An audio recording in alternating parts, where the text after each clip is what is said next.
million an hour in interest from the American people.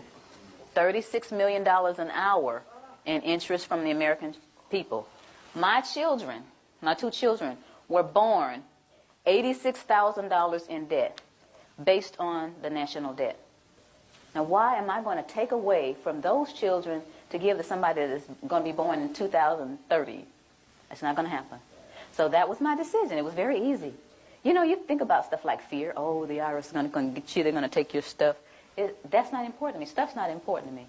My children are important to me. I'm one of those mothers that will roll up her sleeves with one leg and try to whoop you if you mess with my children. And I think that a lot of mothers are like that.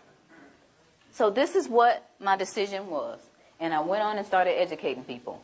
One of the things that people asked me once I made this decision and started talking about it, how are we going to run the country without the income tax? I don't know how much Dan got into it, but the Grace Commission report that Ronald Reagan put out in 1984, says that none of the money collected in income tax goes towards running the country.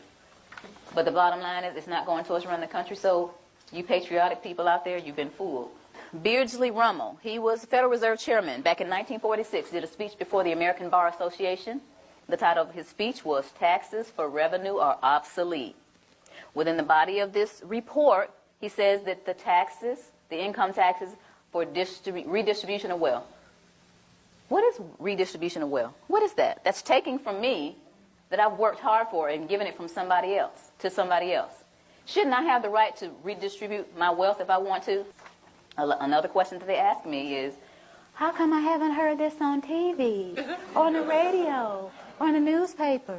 Well, sweetie, the simple answer to that is the same people who own the television stations and the newspapers and the radio stations are the same people who are involved with the Federal Reserve.